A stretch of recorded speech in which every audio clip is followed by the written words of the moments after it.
কেউ জানে না, কিছু কান্না শব্দ করে না, তবুও সেই কান্না বুক ফাটিয়ে দেয়। ভোরের কুয়াশার ভেতর দিয়ে গ্রামের কাঁচা রাস্তা ধরে হাঁটছিল রাশেদ। চারদিকে এখনও আলো ঠিকমতো ওঠেনি, পায়ের নিচে ভেজা মাটি, বাতাসে শীতের কামড়। তার বুকের ভেতরটাও ঠিক এমনই ঠান্ডা, শূন্য, ভারী। হঠাৎ থমকে দাঁড়াল সে। ঝোপের ধারে আধভাঙা একটা মাটির বাসার ভেতর থেকে খুব ক্ষীণ একটা শব্দ এলো।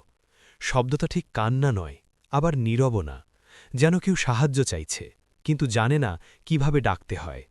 রাশেদ ধীরে এগিয়ে গেল। বাসার ভেতরে একটা ছোট পাখি, শরীর ভেজা, চোখ আধ খোলা, ডানার একটা অংশ অদ্ভুতভাবে বেঁকে আছে।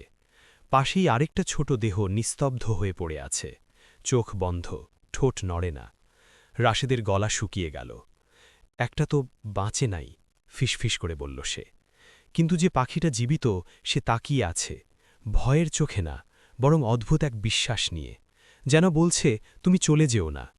রাশেদ জানত না কেন, কিন্তু সে সেখান থেকে যেতে পারল না।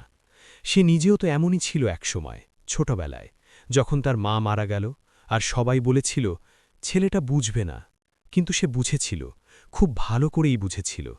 রাশেদ নিজের গামছা খুলে আস্তে করে পাখিটাকে তুলল। পাখিটা কোনো শব্দ করল না, শুধু কাঁপছিল।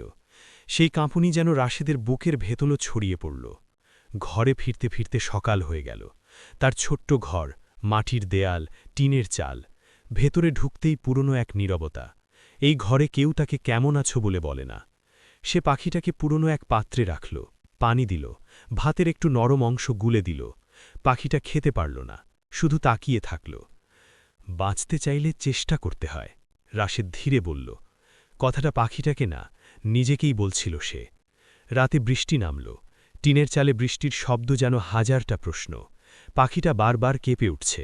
রাশেদ তাকে বুকের কাছে টেনে নিল। অনেক বছর পর সে কাউকে এমন করে জড়িয়ে ধরল। তার চোখ ভিজে গেল। সে জানে এই ভালোবাসা নিরাপদ না। গ্রামের মানুষ হাসবে, বলবে পাখির জন্য এত দরদ। কিন্তু সে এটাও জানে, এই ছোট্ট প্রাণটা যদি মারা যায়, তার ভেতরের আরেকটা অংশ চুপচাপ মরে যাবে। পরদিন সকালে পাখিটা একটু নড়ল, খুব সামান্য, কিন্তু সেই সামান্য নড়াচড়া রাশেদের চোখে আলো এনে দিল। দেখছিস, তুই পারবি। কিন্তু জীবনের নিয়ম বড় নিষ্ঠুর। বিকেলের দিকে পাখিটা হঠাৎ নিস্তেজ হয়ে পড়ল, শ্বাসটা ভারী, চোখ ধীরে ধীরে বন্ধ হচ্ছে। রাশেদ পাগলের মতো ডাকল, এই এই, চোখ বন্ধ করিস না। কিন্তু নীরবতা। সে অনেকক্ষণ বসে রইল। বৃষ্টি আবার নামল। এই বৃষ্টি আর আগের মতো না, এই বৃষ্টি যেন বিদায়ের। রাশেদ বুঝে গেল, সব ভালোবাসা জয়ী হয় না, কিছু ভালোবাসা শুধু শেখায় কিভাবে হারাতে হয়। মৃত্যুর একটা অদ্ভুত শব্দ আছে, কখনো সেটা কান্না না, নীরবতা। রাশেদ অনেকক্ষণ একই জায়গায় বসেছিল। পাখিটা তার হাতের ভেতর নিথর, শরীরটা এখন আর গরম না। বাইরে বৃষ্টি পড়ছে, কিন্তু তার ভেতরে যেন আরও ভারী কিছু পড়ে যাচ্ছে, একটার পর একটা। সে আস্তে করে পাখিটাকে মাটিতে রাখল। এক চিলতে মাটি খুঁড়ল, খুব গভীর না, ঠিক যতটুকু হলে মানুষ নিজেকে বোঝাতে পারে আমি চেষ্টা করেছি। পাখিটাকে কবর দেওয়ার সময় তার হাত কাঁপছিল। কেউ ছিল না পাশে, কেউ বলল না, থাক, কান্না করিস না। মাটি চাপা দিয়ে সে চুপ করে বসে রইল। এই চুপ করে থাকা তার নতুন না, শৈশব থেকে সে শিখে গেছে, সব কষ্ট চিৎকার করে বলা যায় না। সেদিনের পর কয়েকদিন কেটে গেল। রাশেদ আবার কাজে গেল, আবার ফিরল। কিন্তু ঘরটা বদলে গেছে। কোনায় রাখা পাত্রটা এখন খালি। তবুও সে প্রতিদিন সেখানে একটু পানি রেখে দেয়। কেন, সে নিজেও জানে না। রাতে ঘুম ভাঙে, স্বপ্নে দেখে একটা ছোট ডানা নড়ছে। সে হাত বাড়িয়ে দেয়, কিন্তু ছুঁতে পারে না। এক বিকেলে কাজ থেকে ফেরার সময় সেই একই ঝোপের পাশ দিয়ে যাচ্ছিল সে। হঠাৎ আবার সেই শব্দ, খুব পরিচিত, খুব ভাঙা। রাশেদের বুক কেঁপে উঠল। না, আবার না, সে ফিসফিস করে বলল। ঝোপের ভেতরে তাকিয়ে সে যা দেখল তা বিশ্বাস করতে পারল না। আরেকটা ছোট পাখি, একই রকম, কিন্তু একা। চারপাশে কোনো বাসা নেই, মা নেই, কেউ নেই। পাখিটা তাকে দেখে সরল না, উল্টো একটু এগিয়ে এলো, ঠিক যেন চিনে ফেলেছে। রাশেদ বসে পড়ল। এইবার সে বুঝে গেল এটা কাকতালীয় না। জীবন কখনো কখনো ফিরে আসে, শুধু দেখতে তুমি আগের মতোই আছো কিনা। সে পাখিটাকে তুলে নিল। এইবার তার হাত কম কাঁপছিল। এইবার আমি তোরে ছাড়ব না, সে বলল। কথাটা শোনানোর জন্য না, নিজেকে বিশ্বাস করানোর জন্য। এই পাখিটা আলাদা, খুব দুর্বল, কিন্তু চোখে জেদ। খেতে চায় কিন্তু পারছে না। ডানাটা ঠিক আছে, কিন্তু ভরসা নেই। রাশেদ সারা রাত জেগে থাকল, পানি দিল, ভাত গুলে দিল, কথা বলল। হ্যাঁ, কথা বলল, কারণ নীরবতাও একসময় ভারী হয়ে যায়। তুই জানিস, সে বলল, আমি ভালো মানুষ না, কিন্তু ছেড়ে যাই না। পাখিটা মাথা নাড়ল। নাকি রাশেদের চোখের ভুল সে জানে না। গ্রামের মানুষ টের পেল। আবার পাখি? কেউ হাসল। এগুলা রাখলে কি হবে? কেউ বলল। রাশেদ কিছু বলল না। সে জানে সব যুদ্ধ চেঁচিয়ে জেতা যায় না। দিন যেতে লাগল। পাখিটা বাঁচল, ধীরে ধীরে। একদিন সে নিজের পায়ে দাঁড়াল, আরেকদিন একটু লাফালো। রাশেদ সেদিন অনেকদিন পর হাসল, কিন্তু সেই হাসির ভেতরে ভয় লুকানো। কারণ যে বাঁচে সে হারানোর ক্ষমতাও রাখে। এক রাতে ঝড় উঠল, আকাশ ফেটে পড়ল, বাতাসে সব উল্টে যাচ্ছে। হঠাৎ দরজার ফাঁক দিয়ে ঢুকে পড়ল একটা ছায়া। রাশেদের বুক থেমে গেল। সে জানে এই গ্রামে একা ছোট প্রাণী নিরাপদ না। আর সে জানে ভালোবাসা মানে শুধু বাঁচানো না, ছেড়ে দেওয়ার সাহসও। সে পাখিটার দিকে তাকাল। পাখিটা তাকিয়ে আছে, চোখে ভয় নেই, বরং একটাই প্রশ্ন, তুমি কি এবারও থাকবে? ভালোবাসা সবসময় আঁকড়ে ধরা না, কখনো কখনো ভালোবাসা মানে হাত খুলে দেওয়া। ঝড়ের রাতটা ধীরে ধীরে শান্ত হল, বাতাসের শব্দ কমে এলো, কিন্তু রাশেদের বুকের ভেতরের ঝড় থামল না।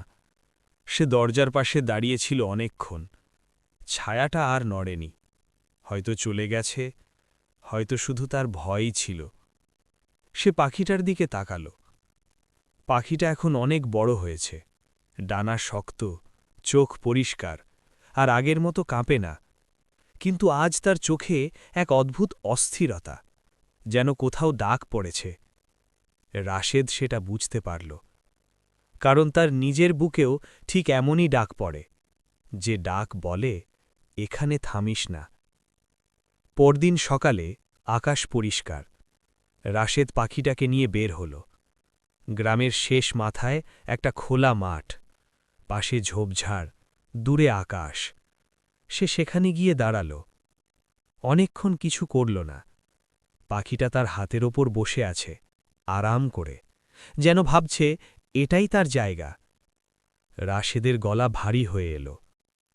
আমি তোকে ভালোবেসে ফেলছি, সে ধীরে বলল।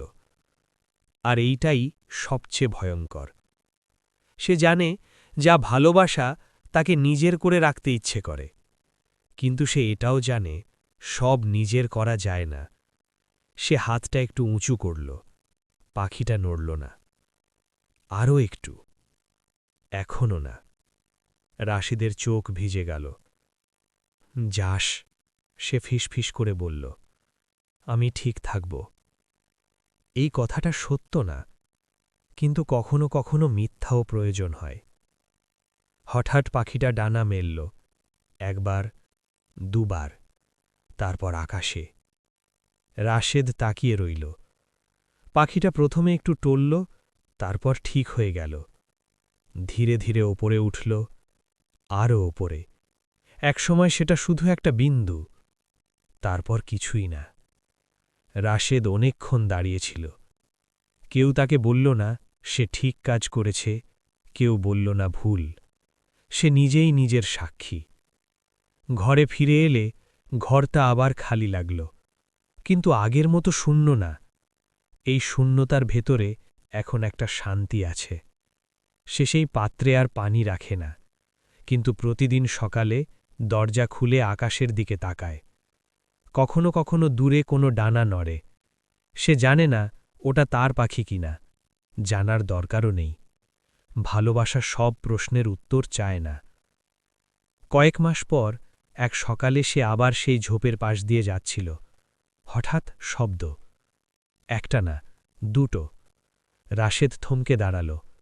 দুটো ছোট পাখি, খুব ছোট, খুব দুর্বল।